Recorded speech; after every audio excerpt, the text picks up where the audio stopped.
The tide had only just begun to retreat when Martine Broder stepped carefully across the slick, uneven field of boulders. The air carried that unmistakable scent of the Patagonian coast, salt, kelp, and something older, something mineral, as though the earth itself were breathing through the ocean's edge. Puerto Lobos was never truly silent. Even in its quietest moments, it hummed. Waves exhaled against stone. Wind threaded itself through crevices. Tiny creatures clicked and shifted beneath the rocks, unseen but constant. To most people, it might have seemed empty, harsh, even, but Martine knew better. He had spent years learning to see what others overlooked. He paused, crouching low, steadying himself with one hand against the barnacle-crusted rock. The morning light stretched long across the intertidal zone, catching in shallow pools left behind by the receding sea. Each one was its own universe, miniature ecosystems brimming with life. And yet, what he was looking for lay deeper. Not deeper in the water, but deeper in attention. "Slow down," he murmured to himself, as if reminding his own instincts. "You always miss things when you rush." He shifted another rock, gently this time. A small crab darted sideways, disappearing into shadow. Martine smiled faintly. Not what he was here for, but still a reminder that life persisted everywhere. He had come in search of something far rarer. The Patagonian octopus, Octopus tehuelchus. Not the adults. Not today. He was searching for their beginning. The hidden life beneath stone. The intertidal zone was a place of contradictions. Twice a day, it belonged to the ocean. Twice a day, it belonged to the air. Creatures here had adapted to both worlds, surviving cycles of immersion and exposure that would kill most others. It was a place where resilience wasn't extraordinary, it was required. Martine moved slowly, methodically, lifting stones just enough to peer beneath them before returning them exactly as he found them. Years of fieldwork had taught him that carelessness here could destroy entire microhabitats in seconds. He adjusted his gloves and continued. For a long while, there was nothing. Time passed in the quiet rhythm of searching, lift, look, replace. Lift, look, replace.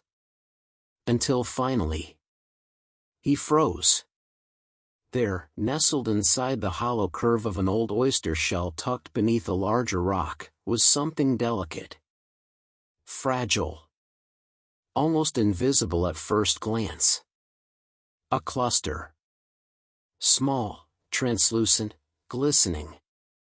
He leaned closer, his breath catching slightly despite himself.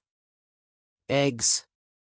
Dozens of them, suspended like tiny droplets of glass, each one anchored within the protective cradle of the shell. And inside each one, a dot. Dark. Distinct. Unmistakable. Eyes. "They're far along," he whispered. For a moment, he didn't move at all. He simply watched. The watchful mother. At first, he didn't see her. That, too, was part of her design. The female octopus clung tightly to the inner curve of the oyster shell, her body blending almost perfectly with its texture and color. Her skin shifted in subtle patterns, mottled, pale, nearly indistinguishable from the shell itself. Only when she moved, just slightly, did her presence become clear. Her eyes opened. Large, intelligent, aware. She did not flee. Instead, she watched him. Martine instinctively stilled, lowering himself even further, making his movements slow, deliberate. He knew this moment required respect. "She's guarding," he murmured quietly into his recorder, his voice barely louder than the wind. Egg clutch inside oyster shell, female present, highly developed embryos. The octopus adjusted her position, her arms curling protectively around the eggs. The gesture was unmistakable. Protective. Vigilant. Fierce. She hasn't left them, Martine continued softly. Likely hasn't fed. He knew what that meant. For this species, motherhood came at a cost that was absolute. The female would remain with her eggs, guarding them, cleaning them, ensuring oxygen flow, until they hatched. She would not hunt. Would not wander. Would not abandon them. And when they finally emerged into the world, her life would end. Martine had read it countless times. Observed it in fragments. But seeing it here, in this quiet, hidden space beneath a rock, made it feel different. Not like a biological fact. Like a choice. A moment suspended in time. The edge shimmered faintly in the filtered light. Martine adjusted his position slightly, angling his camera with careful precision. He knew how rare this moment was, not just to witness, but to document. The developing embryos were clearly visible now. Each tiny eye stared outward from within its translucent chamber, as if already aware of a world waiting beyond. "They're close," he said softly. He took a photograph. Then another. Each click felt almost intrusive, even though he knew he was being as careful as possible. The female did not move much. But her gaze remained fixed. Not fearful. Not passive. Assessing. As if weighing his presence. Martine lowered the camera for a moment. "It's okay," he said quietly, though he knew she could not understand him. "I won't stay long." The wind shifted, carrying the distant cry of seabirds across the rocks.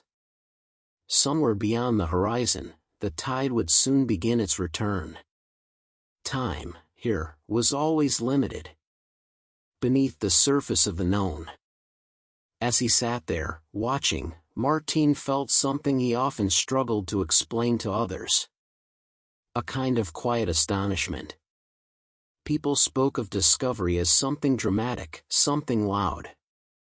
But most discoveries were like this. Still. Hidden. Waiting not to be found, but to be noticed. Even here, he murmured into his recorder, almost to himself. In a place we think we understand. He paused, searching for the right words. There's so much happening. He thought of the broader coastline stretching northward, toward Brazil, where these octopuses also lived. Thought of the decades of recorded catches. The slow decline noted in reports. The gaps in knowledge that still lingered despite years of research. So much data. And yet, moments like this still felt rare. Still felt like glimpses into something deeper than numbers could capture. The fragility of continuation. He shifted slightly, careful not to cast too much shadow over the nest.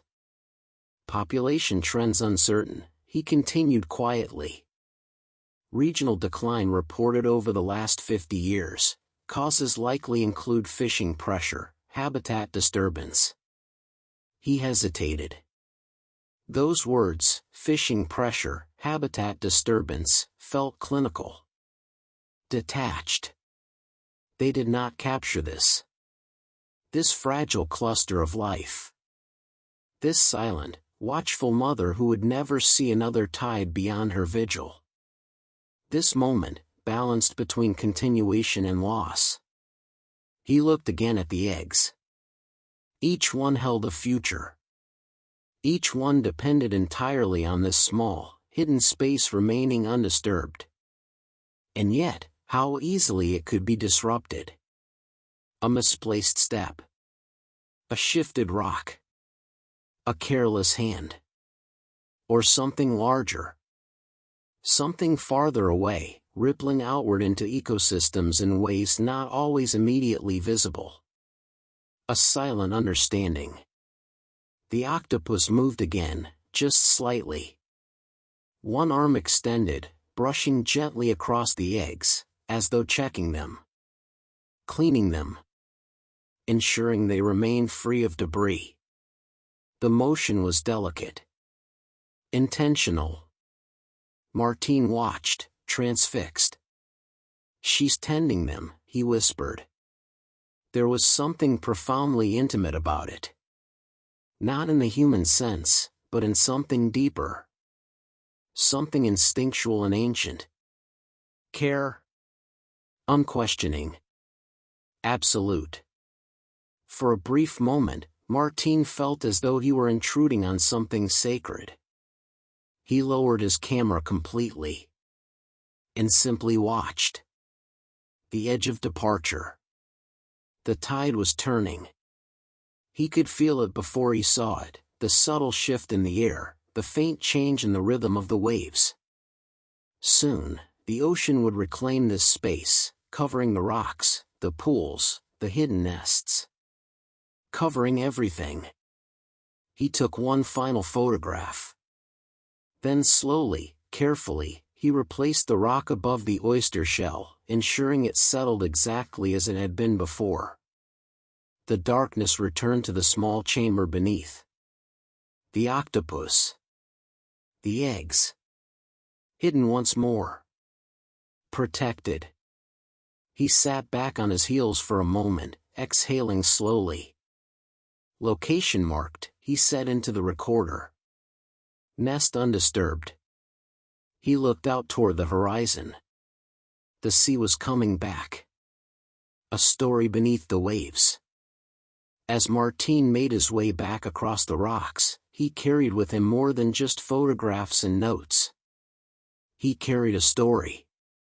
One that most people would never see. One that unfolded quietly, beneath the surface of a world often assumed to be understood. He knew that when he shared the images, people would notice the eyes first, the tiny black dots inside each egg. They would marvel at the detail. The strangeness. The beauty. But he hoped they would see more than that. He hoped they would understand what it meant. That even in the most familiar places, life continued in ways both fragile and profound. That beneath every stone, there were stories still unfolding. And that sometimes, the most important ones were the ones we almost never noticed.